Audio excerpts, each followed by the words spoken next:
Hello and welcome to Always Bored, Never Boring. It's February, the month when the wonderfully whimsical skirmish game Moonstone from Goblin King Games celebrates the mischievous and in some cases downright deadly Faeries of Tauber. As part of the celebrations, the team have sent me one of the Faerie box sets, the Shadow Glade, which includes the deeply unsettling Silvertongue. He reminds me of a sleep paralysis demon I knew once. This is actually my first box of Faeries. I mainly collect goblins with a generous side helping of everything else, so I am interested to get these assembled and to put them through their paces in a little skirmish. Faeries are generally very quick and difficult to pin down, with access to loads of energy. However, only a few can deal a lot of damage in melee, and they are all, as you would expect, rather squishy. They're going to play quite differently to other troops I have used. But I will be taking a proper look at those another time, because I have something even more exciting to share today. As part of Faebruary, Goblin King Games are releasing a brand new Faeries box set called Dark Deeds. This set contains 3 exciting new Faeries, well, technically 4, and will be available to pre-order from 10 AM on Friday the 7th of February 2025, with a general retail release date set for the 28th of February 2025. You will find a link to the new releases section of the Goblin King Games web store in the video description below. The first of the new Faeries is Banshee, a dual faction character who will be just at home among the spooky spectres and animated undead of the Shades, as she is among the devious ranks of the Dominion. The second character is Denture, a tooth fairy who has absolutely no qualms about extracting teeth, whether they are loose or not. Then there are the flowery twins Iris and Hellebore, classically trained in the mixed martial skills of dancing and death. They can dodge, duck, dip, dive and dodge, whether your opponents are armed with wrenches or not. And I am very pleased to be able to say that I have here an early sample of Iris and Hellebore, so I can give you a proper sneak peek at the assembled miniature and take a closer look at how these sword fighting siblings operate on the table. The kit comes in 5 parts, 6 if you count the 40mm base. And it should be noted that it offers a more advanced build experience than many of the other Moonstone miniatures. If you are used to the single piece models or the fairly simple trolls, goblins and fauns, you may find the more intricate nature of the Faeries makes their construction a little bit more challenging. That said, I still wouldn't call this a particularly difficult build, and as with all Moonstone miniatures, the cleanup is minimal. I just give the miniatures a quick wash and a gentle brush to remove any resin feathering. Just be careful with the very thin elements like these swords and horns, and take extra time while cleaning the parts to ensure you don't cause any breakages. This is the main part of the miniature. We have Hellebore on the front, Iris on the back, currently without her head. It's incredibly finely detailed, really impressive, and look at those lovely butterfly wings. I have to figure out how to paint those. There are then 2 additional sprues of components. This one has Hellebore's left wing and Iris's right wing. And finally, we have Iris's head and Hellebore's left arm. All of these parts are keyed, so there shouldn't be any confusion in how they connect, and I should be able to put them together fairly quickly. Once assembled, this is a really lovely piece. It has so much great detail and the composition is stunning. The way the siblings are posed back to back, 2 separate characters acting as a single entity. You can read how they fight together, how they support each other, protect each other, and how they spiral and twirl in a dizzying display of martial skill.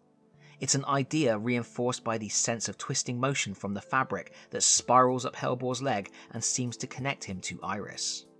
And the way they are stacked gives the piece additional height, making diminutive Faeries seem taller and more intimidating. They gain strength from each other and become large enough to face the challenges that might be too much for just one of them. They are delicate and dangerous, beautiful but spiky, like a blossoming flower covered in thorns. The only issue really is, how the heck am I going to paint it? As many of you will know, my intention when painting is always to do something quick but effective, something that will look nice on the tabletop but won't win any awards.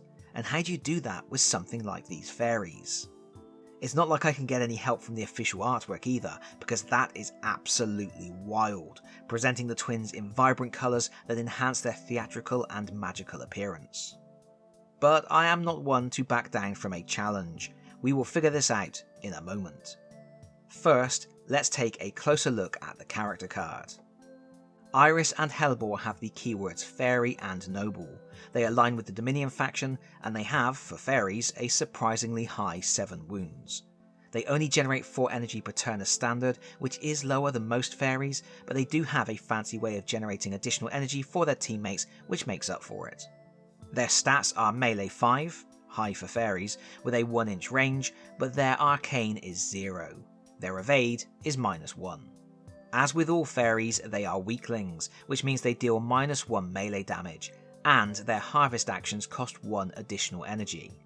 However, in a fight, their weakness is somewhat offset by their Storm of Feyblades ability, which adds +2 damage to slicing and piercing attacks. Their other abilities are tied to their performative style. With Dance in Concert, they may use their own energy to pay for the reaction steps of any other friendly Faeries within 6 inches, making the whole team even more mobile and difficult to hit.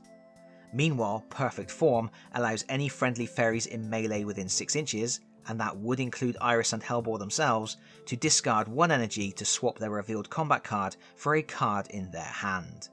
This is incredibly powerful, making it possible for a Faerie to instantly adapt to and beat an opponent's tactics, but the ability is limited to just a single use per game. Finally, Iris and Hellebore have the ability Perplex, which can target any model within 6 inches and costs 3 energy. The target instantly loses 1 energy, and then another friendly Faerie within 6 inches of the target gains that energy. The signature move is an upgrade of the rising attack called From Below and Above, and it simulates how the twins synergize in combat. Having played the signature move, you are allowed to place falling swing cards and treat them as exact copies of the signature move. In effect, you could do up to 6 critical hits with 1 attack.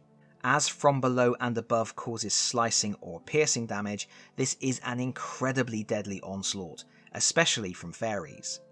Also, after resolving combat, From Below and Above allows Iris and Hellebore to move 1 inch. When multiplied for critical hits, this could be a potential 6 inches of free movement. Overall, this is a surprisingly hard-hitting character for the Faeries, with some really excellent support skills. By giving their energy to other Faeries to take reaction steps, you don't have to be so cautious when spending energy across the team, making it easier to pull off your big abilities. Then, when you absolutely positively have to win a fight, Perfect Form can make it happen. I see the twins becoming a linchpin in a lot of Faerie teams, giving some much needed punch and greater tactical flexibility. But I think I have been putting it off for long enough. I need to figure out how I'm going to paint those wings. So as you can see, I have spent a few hours painting up everything on the miniature except for the wings, and I have to admit, at this point I'm a bit worried. I'm really happy with the job I did on Iris and Hellebore. I even put their little eyes in, but there is a real chance now that I could cock it all up. Fortune favours the bold though, so having studied the official artwork for these characters, I think I have come up with a quick and dirty way to do something that evokes the same feeling without having to be remotely artistic. I have repainted the wings with Marrow White from the P3 range, and now I want to add some detail. I'm not going to do any freehand patterns, but I am going to use some Abaddon Black, and I will put a little of this on the points of the wings using a sort of random flicking motion. Once that is dry, I am going to prepare some really thin glazes by mixing Lamian Medium with Flashgitz Yellow, Fire Dragon Bright and Evil Sun's Red. Then I'm going to apply those colours to Hellebore's wings, starting with yellow closest to his body, and then blending into orange, and then finally the red. I want the glazes really thin because I want the wings to feel sort of ephemeral and translucent. For Iris, I am doing the same but different. First I'm going to thin down some alien purple from Army Painter, and then I'm going to roughly line in the markings on the wings based on the sculpt. This doesn't need to be particularly neat or bold, it's just going to give the wings more definition.